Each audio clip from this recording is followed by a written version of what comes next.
All right, let's put it in.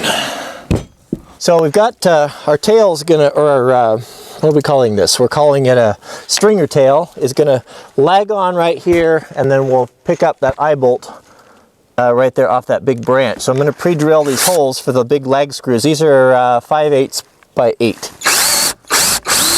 Okay, so we're gonna use a rope temporarily here to hold this in position until we get, until I get a rated turnbuckle.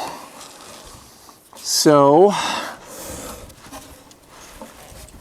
this will be just like this here. There we go. So all I'm trying to do right now is just to determine the height I need this to be, which is about right there. And now I can tie it off. We've got the stringer tail mounted up here. These are the big 5/8 legs that'll go through. This stringer connects the two, so it's going to carry all the weight. So actually, that bolt, that forged bolt that we down here, but that on me, the camera on me. There we go. The forged bolt that we put in is not going to carry that whole corner, but just a portion of it. Most of it's going to be carried right here.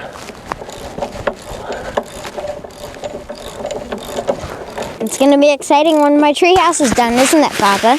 It is going to be. What are you going to put in it? I don't know. You know I'm putting solar panels on it, right? Yeah, I heard. It's going to have, I've got 2 big heavy 6-volt batteries and a charge controller, so it'll be an off-grid treehouse. Well, it's definitely not going to be a warehouse. A warehouse? Yeah, most of our buildings are. It's going to be strong enough to be a warehouse. You know what these are? What? Our last 2 floor joists.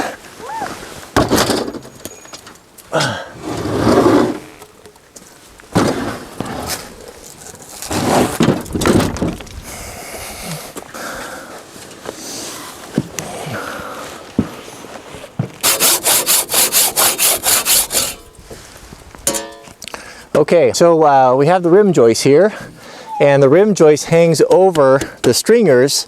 And then we're gonna have siding that'll come down here to get a drip edge away from all the stringers and the knee braces. Anytime you can get an overhang and keep the water off of this stuff, it's just gonna last that much longer. We're pretty sunny here, pretty dry climate, and get about 300 days of sunshine a year. So rot is not really a big issue out here. I'm looking at untreated wood that has been on some of our barns for a long time, and it's sound and solid. So we will treat it, but with overhangs, we'll just make everything last a lot longer.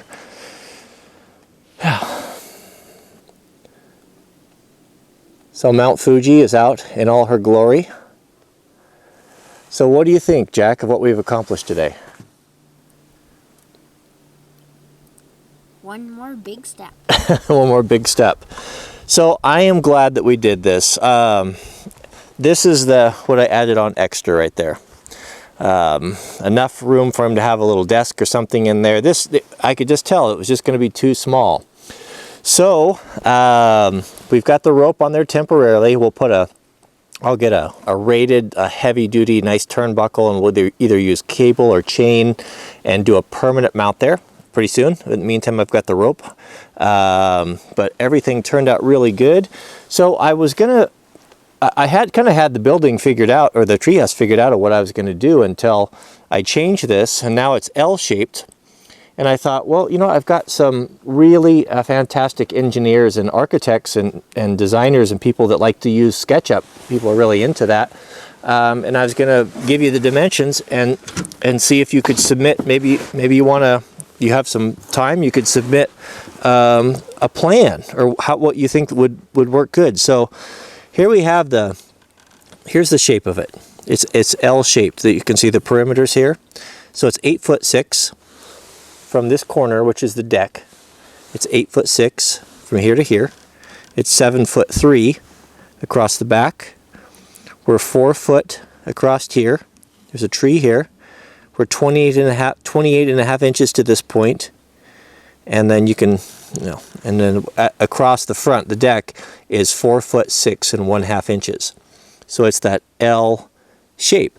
And then the lubber hole here, which is what I'm in, there'll be a trap door here, is 32 by 24. 32 rectangle by 24 this way. So next, I've got all of this material I have milled. I'm not going to mill everything. I've got some regular 2x6s there that I got at the local lumber yard that we're going to use for the decking. I tried to find tongue and groove decking, but it was special order, and I don't want to use plywood because it gets wet. It might get wet and plywood goes bad, and pressure treated plywood is really poor quality wood and $70 a sheet. So I'm just going to put the kiln dried 2x6s on there. But turned out really nice. Everything full dimension, 2x6s on the floor joists. The rim joists is all the same 2x6s. Here you can see that stringer that we tied in that connected the 2 lower stringers, and those are lagged in there with 8-inch 5/8 bolts. So that's going to carry a lot of the load.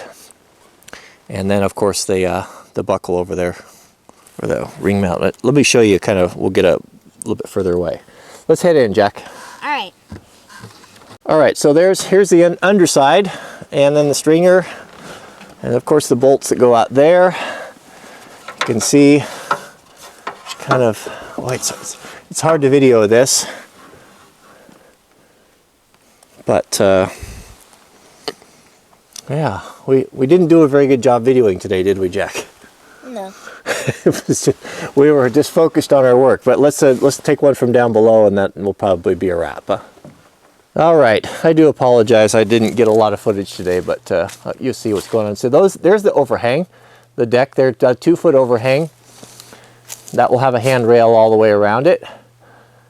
And then, of course, the rim joist looks nice up there. Over here now, we have the kind of our makeshift deal. But you can see where that bolt will tie up there to that heavy branch.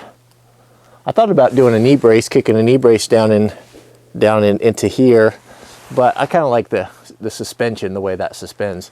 Now I don't have the whole top, the floor joist, everything on the top. I don't have all that exactly where it's going to sit. I've just got temporary screws in. I'll square all that up and make sure that it all fits so my walls don't run into a tree. So you can see it might shift just a little bit, but I was concerned with having that stringer sticking out there a little bit further than the other ones. That 1, 2, 3. I couldn't make it the same as that because I needed an extra bit of meat to put that bolt through to hold it right there. Didn't want to put it right on the edge, but I think it looks kind of cool. It's kind of that 1, 2, 3, that step. It looks nice. And then of course you can see that heavy tie-in beam right there. I don't know if this was the best way to do it. I just thought at the last moment, like, we need more square footage. It's just going to need to be bigger, but I think it's going to be good. I think it's going to be real good.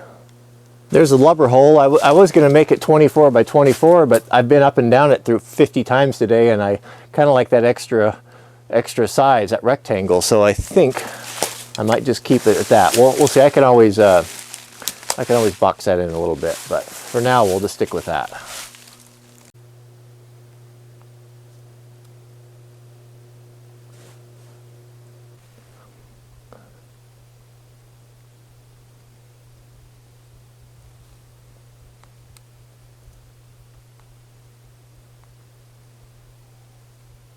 One final thing, because I know this is going to come up. Recommending brackets, using Simpson brackets or strong tie brackets. I don't like them, not because they don't work. They work great. I think they look terrible. I don't want that. Houses were built for a long time before Simpson was in business making brackets, but maybe in a deck underneath, that would be just perfectly fine where you're not going to see them, but not here. I don't want them.